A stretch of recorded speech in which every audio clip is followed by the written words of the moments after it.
The previous way of looking at Australian dinosaurs, that's changed forever. This is the biggest dinosaur ever discovered in Australia. His bones are huge. Didn't know it was that big. I just sort of, dinosaurs were supposed to be big, you know. One of the largest creatures ever to walk the planet. There's a lot of sauropod bones that come from this district. Thigh bone, tail vertebrae, ribs. We've decided to do something that no paleontologist has ever done in Australia, and that's dig seriously.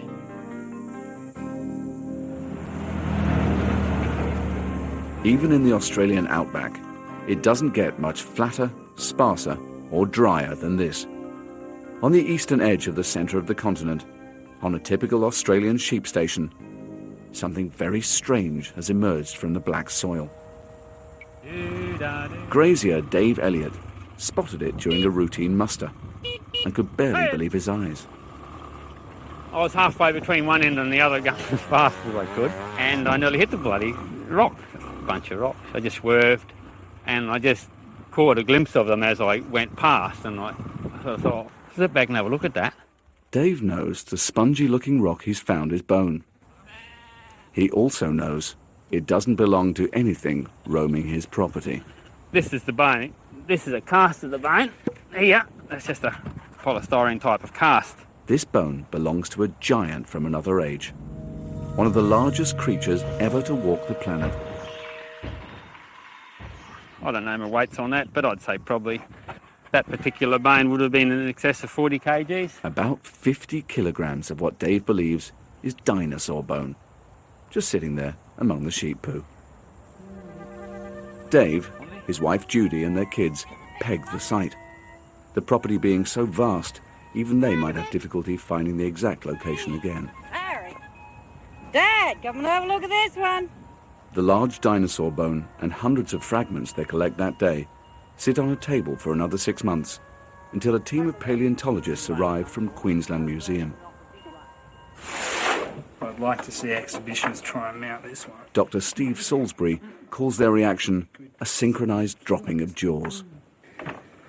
Oh, seeing this for the first time in that dining room, with all those bones around, it was just amazing. Senior technician Joe Wilkinson will never forget it. It was just... took a while for us all to get our breath.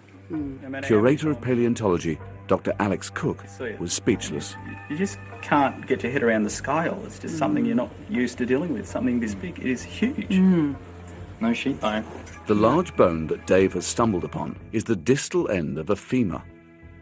Further digging under the supervision of the team unearths the other end of the femur and the shaft. The pieces fit together like a jigsaw. Well, you've got to remember, this is just the thigh bone. 1.7 metres long. Then there's the rest of the leg. A leg the size of a family refrigerator. By Australian standards, it's an extraordinary find. In life, this beast would have spanned the length of 5 cars and weighed more than 30 tons, the weight of at least 5 African elephants. Put it into perspective, this is only a small part of a huge animal. Yeah. But I reckon the head would have normally been held at about the same height as the hips. And if you raised it up, and you could have done that to a degree, then quite easily be able to look in the window of a second floor apartment. Until now, Australian dinosaur discoveries had comprised isolated morsels of bone that barely rate a second glance on the world stage of paleontology. But bones of these dimensions belong to a sauropod, a gigantic 4-legged plant-eating dinosaur, possibly a titanosaur, from the Cretaceous age, 65 to 145 million years ago. Paleontologists know sauropods existed in Australia, but this is the first time they have hard evidence to prove they were massive. The dinosaur history of Australia would now have to be rewritten. The dinosaur is nicknamed Elliot, in honour of discoverer Dave Elliott. And finding Elliot becomes the focus of a major excavation during the Southern Hemisphere winter of June-July 2002. The paleontologists need 3 things to succeed: funding, dedicated helpers, and heavy earth-moving equipment to burrow into the black soil in which Elliot was found. Dave Elliott donates his new earth mover, and paying volunteers take care of the rest. They've come from all over Australia and the world to be a part of this historic dig. Have you been digging before? And we hope we find a bit of skull, don't we? A little bit of skull. I'm looking forward to it. I've read about paleontology, archaeology and anthropology and astronomy for years, and what I know about them, you could write with a jackhammer on the postage stamp. Hell of a big animal from what I can gather. Who knows? I think that's the message, but it sounds impressive, doesn't it? 90 million years old, that's a long time. It makes us feel very young anyhow. Okay, everyone, let's head off. They travel by train and plane. Now they face a long, dusty journey by road into the heart of the outback.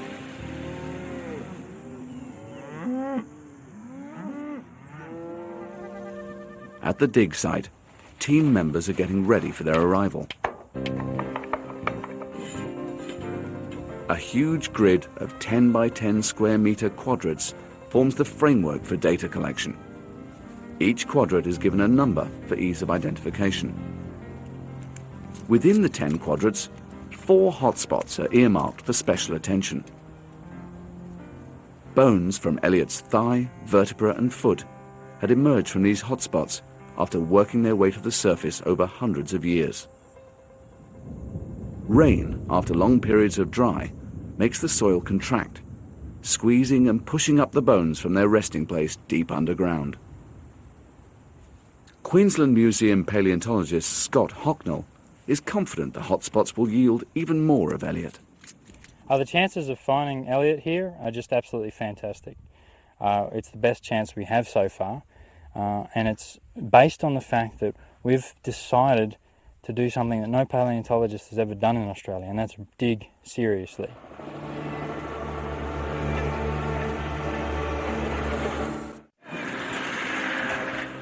Home of the most famous Australian ballad, Waltzing Matilda, these days Winton is better known for dino tourism.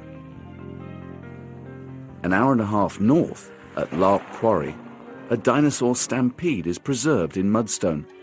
Even by world standards, it's unique. Dinosaur footprints etched in a vast sedimentary layer known as the Winton Formation leave a spine-tingling impression. Here, in a thunderous rampage, about 170 two-legged sauropods and ornithopods fled in terror as a hungry Allosaurus-sized theropod ran in for the kill. The helter-skelter of footprints is all that remains. Now, grazier Dave Elliott has struck dinosaur gold, though the exact location is top secret. It's pitch black, and another bumpy, dusty ride before the volunteers set foot on Elliott's soil.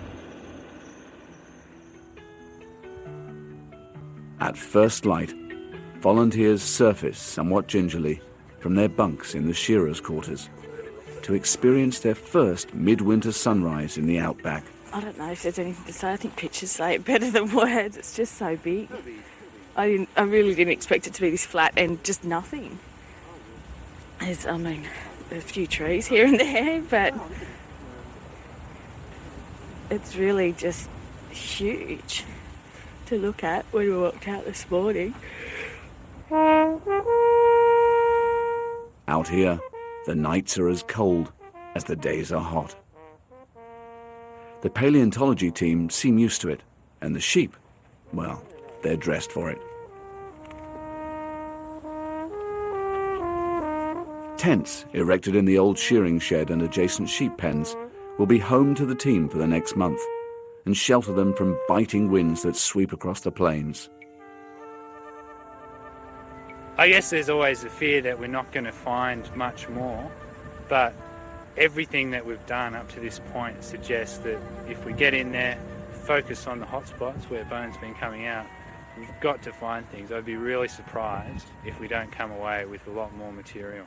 I guess in my bones what I'm hoping is, or what I expect, is that we'll at least get a few more large limb elements, perhaps some of the girdles, and I'm sure we'll get a lot more vertebrae. And if we do that, that's the best that we've ever done in the past for any sauropod in Australia, so that's got to be a bonus. Characterised by their long necks, colossal bodies and markedly small heads, Sauropods, like Elliot, were the big guys of the dinosaur kingdom. In weight and sheer bulk, very few other dinosaurs were a match for even the smallest of the breed. Sauropods pounded the open flat plains of Earth, so conducive to giants, stopping to feed on the forest fringes. Just the sort of environment that dominated the Winton area during the Cretaceous. What's happened is the layer in which Elliot was preserved has since broken down to form this soil. And so 2 metres of soil originally would have comprised about 20 metres of sediment. And in there somewhere was the layer that contained Elliot. And this in itself poses a major problem. If Elliot is in the top sedimentary layer of black soil, there'd be no geological horizon or line of rock to follow. Because there isn't really any sort of horizon for us to search through, we just have to go through the soil. It's like searching for a needle in a haystack. It's an ambitious plan. 4 teams of volunteers, armed with little more than garden gloves and rakes and a limited knowledge of fossils, would operate within the grid, a total area of 38,500 square metres. The size of 7 football fields, they've created one of the biggest fossil grids on the planet. You're going to be working into D31 and E31. D31 and E31 being the reference numbers of the quadrants in which they'd be working. Okay, first things first, let's clear all this Mitchell grass away. G'day, mate. In theory, the plan sounds simple enough, but the reality is quite different. Clear away the tough Mitchell grass from the quadrants, then break up the upper layer of black soil with their rakes, gradually making their way to the hot spots. And the volunteers are paying about $1,000 apiece and willingly giving up their annual vacation to do it. Dave uses his loader to gouge 4 major approaches into the black soil and move the overburden to the side of the grid for sorting. Any piece of interest is to be reported immediately to the team leaders. Paleontologists use anything they can get their hands on in their quest for dinosaurs, even droppings or vomit if they're lying about. They can tell a lot about dinosaurs from these sorts of finds, what they ate and how they digested huge amounts of roughage. Anything is possible. The grid on Dave's property sits in an area that scientists in this part of the world nickname the Dinosaur Triangle, because so many fossils have been found in it. Has everyone found their own piece of dinosaur? Hands up if you haven't found one yet. I haven't found a bone. Do you want me to go out into a quadrant and scatter some bits? Nothing like the Australian sense of humour to spur them on. I think I've got some, Scott. Oh, let's have a look then. Yep, that's a bit of spongy bone. It's only a small piece of spongy bone, but it's a sure sign that the trail is hot. Spongy bone is found inside dinosaur limbs, all dinosaurs, not just sauropods. Once they're clear on what they're looking for, That's a bit of bone. Yahoo! bones seem to pop out of nowhere. All kinds of thoughts run through their minds. Are the pieces they're finding actually part of Elliot? Did he spend his days chasing a harem of young female sauropods, warding off other frisky males? Was he, or maybe she, alone when he took his last breath? Telling male and female sauropods apart is virtually impossible. The fact is, Elliot's sex may never be determined. It's not what you'd call a textbook dinosaur hunt. Compared to most overseas digs, which involve chipping away at exposed rock, this is like open-cut mining. One couldn't help but wonder what international paleontologists would think of the heavy-handed approach. Obviously there's a bit of a risk that using a big loader we're going to crunch into some bone. But I feel that that risk is probably worth taking, because if we don't get in there and go through this vast amount of soil, we're not going to find the bones. This is the biggest dinosaur ever discovered in Australia.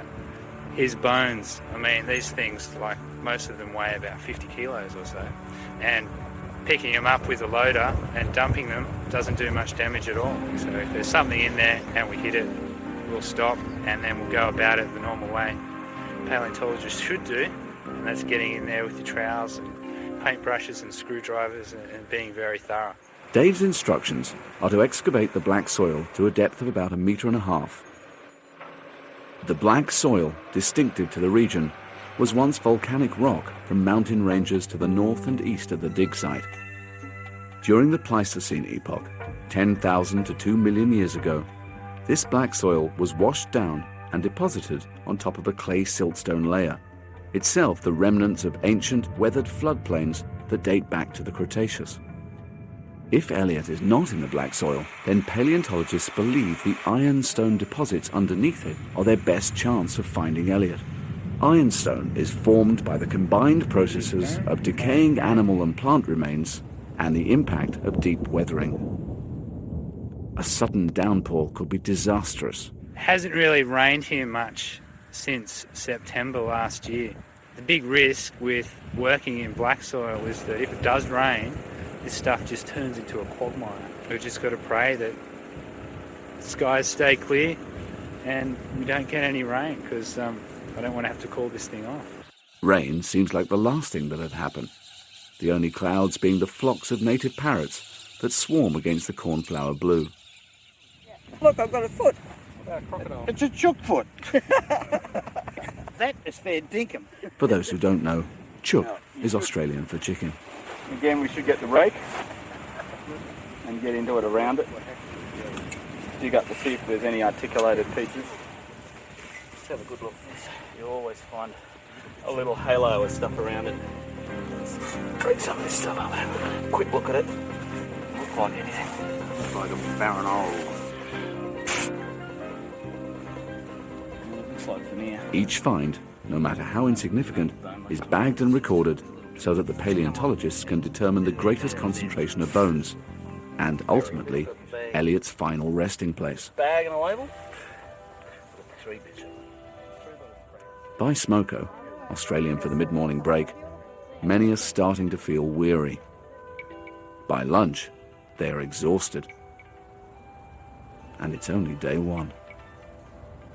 Day after day, they bob up and down, like that giant of Australian birds, the emu. Then they rake, sort, and emu bob all over again. The semi-arid conditions seem to make the days go twice as slow, but still they refuse to give up hope. It's all good and it's all going to plan. It seems incongruous that the nothingness before them could once have been lush conifer forests, dotted with lagoons, lakes, meandering rivers, and giants on the prowl. The climate was temperate then, owing to the fact that the continent was much further south. The Cretaceous was an age of immense global change, which culminated in the extinction of dinosaurs. In the northeastern state of Queensland, Elliott's final resting place, the years between 130 and 95 million years ago were critical with the formation of the Great Artesian Basin, an immense reservoir of underground water that serves agriculture and industry today. During the Cretaceous, the sea flooded the centre of the Australian continent several times. 112 million years ago, the continent was virtually unrecognisable. The inundation of seaways had dissected it into a group of large islands. By the time Elliot was born, 98 million years ago, the last of the inland seas would have put his territory within walking distance of the coast. When we're dealing with the Elliot site, we're dealing with a period just after the last of those inland seas had retreated to the north.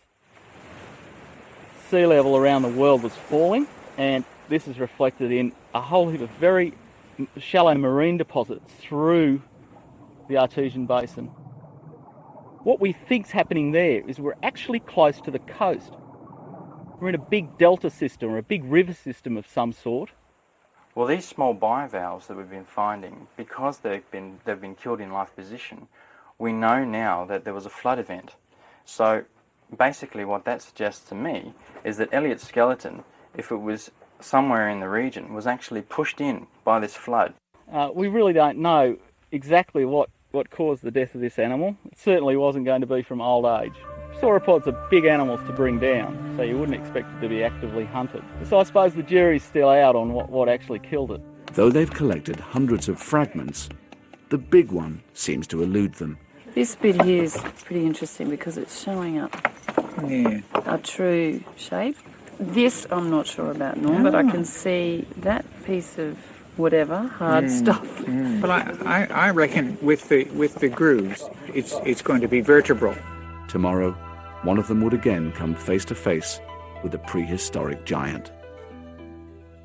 On the volunteers' second last day, the grid is abandoned. The volunteers and most of their team supervisors take a well-earned break, sightseeing. Dave has a hunch and decides to snoop around quadrant D31, next to the hotspot that's yielded the femur. And as luck would have it, the sheep farmer strikes pay dirt again. What do you got here, Davey? Oh, jeez. Oh, that's good bone, Dave. First load of the day, just fed through here. Yep, first load of the day. Should have done one more yesterday, shouldn't we? They've only just nicked it, and you never know, it might be small, might be big. That was what happened with the That's femur, right, isn't yeah. it? We just had a little bit come Well, this out. is actually under the black soil, which is where it should be, I suppose. Yeah. You're trying to come down. I know. My bag's organised. Trying to That's be all bloody- we've got. How deep? First load, I only got So- one load down. Well, I thought I was that's going to what get a bit done for the day. And That's get... what saying you would only have been started, flat out to have been going for 10 minutes. You knew we had to leave before you found us some dinosaurs. This dinosaur gets a bit, he's a little bit shy. You only know days. Technically, we need to take off the overburden that's fallen down onto it from the black soil, and basically just clear away the area and not really start too earnest. So, if we can get through that surface and just have a little peek, we just need one little piece of bone to see, and then we'll be able to ascertain whether it's bone or not. Oh, yes, what's up? Yes. That's a bit of yes. bone. Bit of bone. It's only actually surface stuff, isn't it? Yes, right on the loose. Is that a bit? Yeah. Another piece. Come on, Elliot, you little baby. No good? Yep, just We're getting bits. some. He seems to be up the top here in your, What bit of bone? yeah. bits. It looks like spaghetti. Yeah, well, the spaghetti bone. Spaghetti bone, or pleurocoel, can only mean one thing. This porous, squiggly-looking bone is found only in the vertebral column of sauropods. The porousness of the bone helps to lighten the load, enabling the skeleton to carry a large body without the added weight of solid bone. This is up, which we would expect, then the bone's floating down into the mud underneath it, which is a fantastic story. I don't think any other dinosaur story has that, of a rotting carcass being caught in the mud. I reckon that Elliot would have been a really smelly carcass. Dave's discovery rules out the theory that Elliot is in the upper sedimentary layer of black soil. The two bones Dave uncovers are buried in the clay siltstone beneath the black soil, in the layer of rock in which they're fossilized. Clearly, finding Elliot now depends on an entirely different approach. Why waste time raking and picking over several quadrants of black soil when the big one is here in D31? It's time to unpack the geopics. I think we're definitely dealing with one dinosaur because all the elements that are coming out so far haven't been replicated, and they're all coming from an animal that's about the same size. So there's nothing to say that there's more than one animal here. But anything can happen. Day 6, their last day on the dig. The grid is a flurry of activity, with most volunteers concentrating on D31, the quadrant adjoining the original hotspot. Not being present at Dave's big find makes the volunteers even more determined. Their efforts pay off. See this? This is going to be fantastic. Bloody hell's that near your foot? This looks like a bit of bone, guys. Can we grab some tools? I need the red box, thanks. Brian, can you come in here and start... I've got my screwdriver. Just screwdriver. Just very slowly, got to pull this away. Geez, guys, this looks like a pretty big There's bone. a bit more over here, Scott. Hang on, over there. Yeah. Was it in a clod like the others? Yeah, well, it's in a bit of limestone. There's certainly bone there, and it's long and it's wide, and there's lots of it. Oh. Long and wide. Maybe another rib. Yeah. Maybe another rib. We need the people that are looking through the last bucket to be really careful because we've got another one over here. Yeah, no, we've already got stuff. We found 3 in the overburden. 3 chunks of bone. Okay. What we also need to do, I think, is shave all this loose stuff off here and just have a really good look. So we need some buckets and we need that brush that was... No, we need to have smoke and just everyone settle down. But settle down they cannot. There is so much of Elliot to uncover and so little time left to do it. Dave's old tractor is brought out of semi-retirement in a last-ditch effort. And paraloid, a special liquid applied to protect bones, makes its first appearance at the dig site. We just dribble it onto the bone and we've got the paraloid just oozing into the pores in the bone, consolidating the material so that it's solid and ready for us to prepare it back in Brisbane. Last year in Utah, we did in a worse way what you may have done here. We had a quadrate from a Torosaurus, which is fragile, and didn't put the butt bar on fast enough. So it's part of a rib, and we haven't either end. And if it were all there, it would be a meter or 2, you know, it'd be a big thing. In the overburden pile from D31, plant fossils paint a picture of Elliot's environment. Angiosperms, cycad leaves and fern fronds. Elliot's kind of food. Like most herbivores, Elliot would have spent most of his time eating and excreting. The tough, fibrous plants he tore down and ate were nutritionally deficient. Elliot's enormous gut would have processed tons of these plants throughout his life to sustain his rapid growth rate. Pebbles discovered with sauropod bones suggest they use stomach stones to grind down their food. The heaps of dung that Elliot's body ejected probably sustained a dense understory of ferns and cycads. D31 is now a hotspot itself, but sadly not all volunteers can squeeze into the action. There's still a great deal of sorting to do, and someone has to do it. I suppose we've just started digging up our little hole over there, and there could be a big piece, which we'll miss out on, but we'll find out about it. It only seemed like the other day that we all landed here, we knew nothing.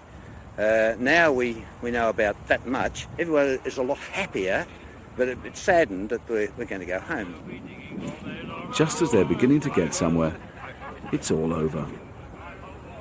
All those guys have put in heaps of hard work and it'd be a shame if nothing big turned up. Of course we'd all like to find a femur this big.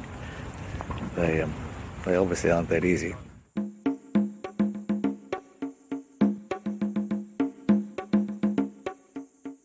By the time the second round of volunteers arrive, the new strategy for finding Elliot is entrenched.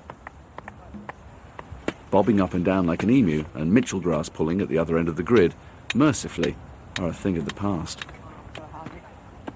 Garden rakes have given way to geopicks and screwdrivers.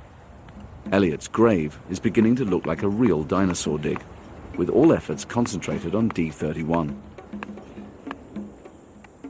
I think I would have liked to have gone skiing this year. I really don't know what to expect. No, I guess Elliot is going to pop out of the ground and it'll all be cool. Among the new arrivals, a handful of greenhorns out for adventure, and all the way from the United States of America, dinosaur hunter Jewel Carpel. I've been on other continents, but Australia really is like the America used to be with the Wild West. And here we are digging with this dinosaur. How he could have found it, I have no idea. On this morning, technical assistant Kerry Geddes has reason to blow his horn. Sometime between the departure of the first group of volunteers and the arrival of the second, Kerry discovers another piece of Elliot, again in D31. This bone, which is about 2/3 of a metre long, is identified by Dr. Steve Salisbury as a hemal arch, part of one of Elliot's massive tail ribs. Kerry's bone, which The coating of ironstone about the bone has to be removed before any detailed analysis can be made. Though this ironstone hampers identification, it holds important clues to Elliot's environment. Today, senior technician Jo Wilkinson is visited by her husband Mel, a geologist. First day on the dig, and Mel gets lucky. Hey, look at this! Kerry! Look! You got tooth or claw? What do you reckon? Let's have a look. It looks very tooth-like to me. Whatever it is, it's pretty good. I don't think it's Elliot. No? Something else? Well, it's the wrong kind of tooth. Woo-hoo! Kerry, this is fantastic. Meat eater. Not many of these around. Meat eater. Until those two words are uttered, the paleontologists believe they are dealing with one dinosaur, a tree-munching, plant-eating sauropod. My brain just went, and I gathered everybody over and I just put it on my hand and I said, see this is going to be fantastic. Because the first thing I could see was the wear mark. And nothing, claws don't get wear marks like that. On theropods you have a leading edge which is pretty much rounded. And that's the like carving. It stabs into the flesh and rips using the serrations, and that's what the serrations are used, so you can rip the thing. Yeah. And as far as carnosaurs are concerned, this is probably the best evidence ever in Australia of a carnosaur, because it's a big bloody tooth. But there's nothing else in the Cretaceous that it could be, other than a big animal with nasty pointy teeth.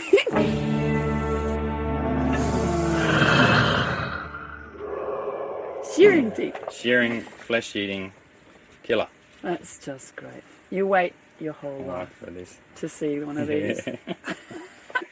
In fact, I think I'm dreaming. Someone pinch me. Oh, I am awake. Okay, that's all right then. Oh, wow. The theropod tooth poses more questions than it answers. Was it embedded in Elliot's carcass? If so, was Elliot preyed upon by a hungry theropod? Or was he already dead when a scavenging carnosaur came along for a feed? Did the theropod itself fall victim to the flood event that had claimed Elliot? The days fly by, and the volunteers throw themselves into the dig.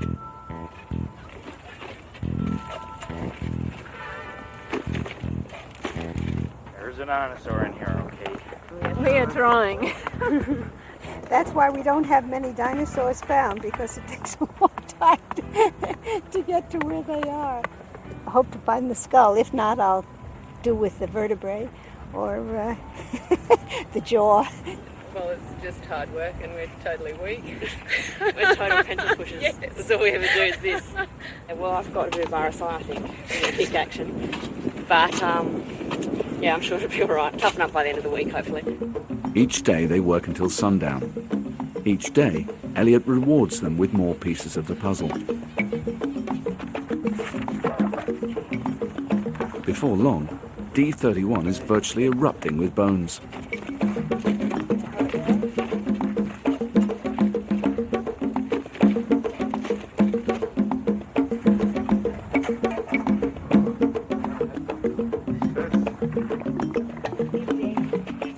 The paraloid flows, sealing the precious quarry from the baking sun.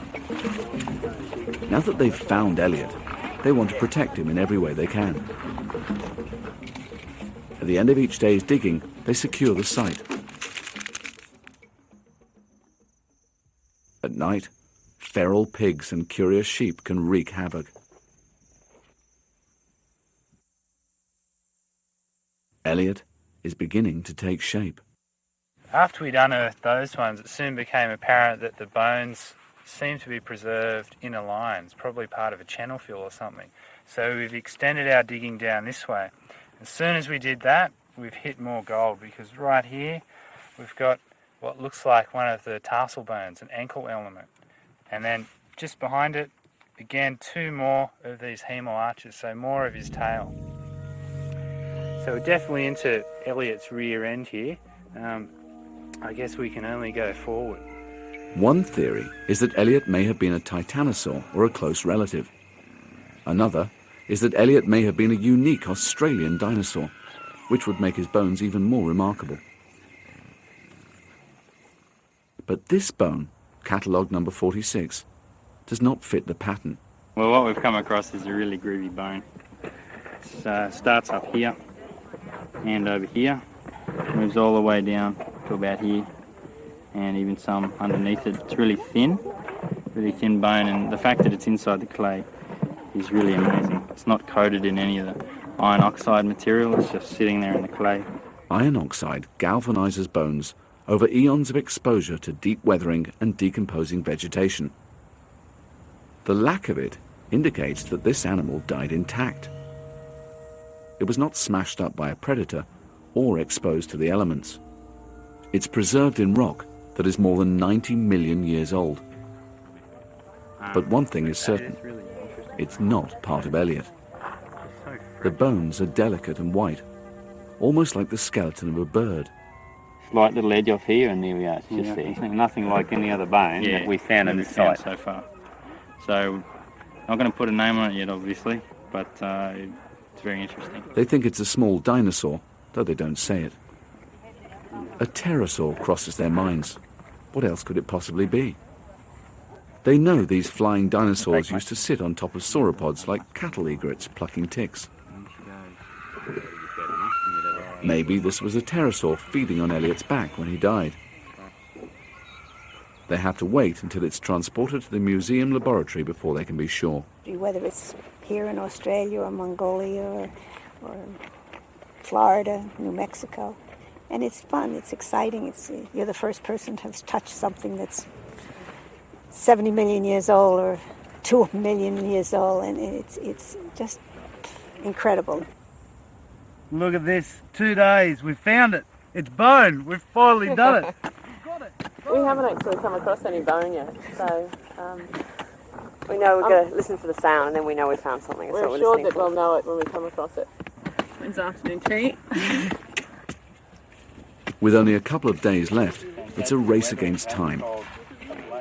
The clay and siltstone around each bone has to be pegged and sculptured into pedestals to provide clear access for plastering and removal once the plaster jackets have hardened. For many of the volunteers, it's now or never if they want to strike dinosaur bone. I think it'd be a good idea to cover the exposed bones just in case of an accident of dirt rolling down and covering them over. Plastering in a lab is tricky enough, but out here, it's a real challenge. Get into it. I found something to do in my latter part of my life after raising the family and taking care of them. Now, for the rest of my life, I intend to be a field paleontologist.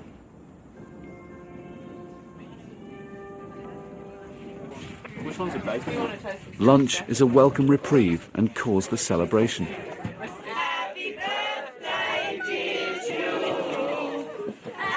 It just goes to show the quality of the friendship that you can have. And that's important. That's as important as finding something, the people around you. You know, really, I hate to get mushy. I'm 78, but I don't feel it.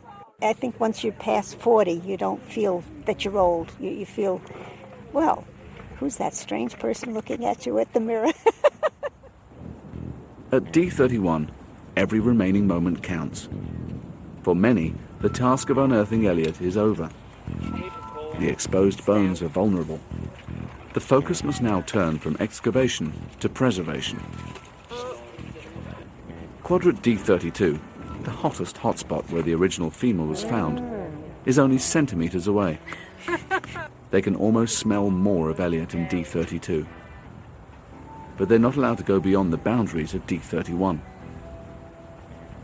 There's no point starting something they know they won't have time to finish. Their second last day is spent trenching around exposed bones and trying to imagine how much of Elliot still lay beneath the neighbouring quadrant. The site is so rich that even as they trench, they are drawn deeper into Elliot's life. Well, to me it looks like a cone from one of the pine trees that was growing something like 95 million years ago, so my eyes are the first to see this cone in 95 million years. At first light, D31 resembles a giant mushroom field. Elliot is now dressed and ready for departure for his long journey to Queensland Museum. We've found plenty of bone this week. It's been really good, really good. Well, it has changed my life because it's just makes you realise we're just a real small part of a big world of amazing history. It was probably harder work than I expected. I'd have to say I don't really feel any connection with Elliot. It seems quite unrealistic. All that, millions of years ago, you can't quite get a grip on it. But we're tired. We need a holiday from our holiday. We'll go home and have a rest for a while. Skiing or Elliot? Skiing or Elliot? Ooh, that'd be skiing, I think. Really, when I get on a dig, I'm not looking. I'm not expecting something. So if I find it, I'm thrilled, and you'll hear about it for thousands of kilometers. Just because I haven't found a big bone doesn't mean that I'm not coming back. Others will say, well, I've been on a dig, that's it. I'll do something else. No, that's not the way I feel about it. This is what I'm going to do the rest of my life. So I'm glad it's in Australia because we weren't able to get the dinosaurs before. It could be that I'll be one of those fortunate people, which I feel I am, that I can just keep on going. And then one of these days, there'll be a plane crash or something like that, or I'll fall off the mountain.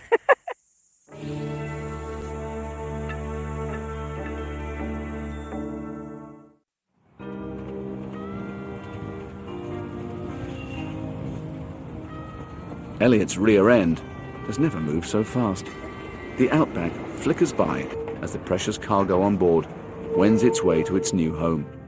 At Queensland Museum, Elliot's rescued tailbones are handled like a patient being wheeled into surgery. The preparation for this operation is painstaking and labour-intensive. Once open, the bone is handled gently. All traces of the black soil must be brushed away before the pneumatic drill is used, very carefully, to grind away the iron oxide cladding. When you look at the rocks that Elliot's in, you find lots of fossil plants of varying types, lots of ferns, lots of cycads, heaps and heaps of conifers, and that really gives us quite a bit of information on how this part of the world was behaving at the time. The long bone that was thought to be a hemal arch is actually an ischium, part of the pelvis. Some of Elliot's bones require more work than others. It could take months before their long-held secrets are revealed. But one has priority, bone number 46, the one that didn't fit the puzzle. The one that Scott and Dave hoped, might be a small dinosaur, perhaps one of the flying varieties such as a pterosaur.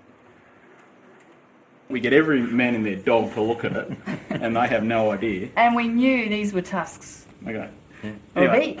We thought at one stage it could have been a beak. So, like of a bird or something. So Joe excavates a little bit here. It definitely isn't part of Elliot. And with tusks and teeth like this, it couldn't be a flying dinosaur.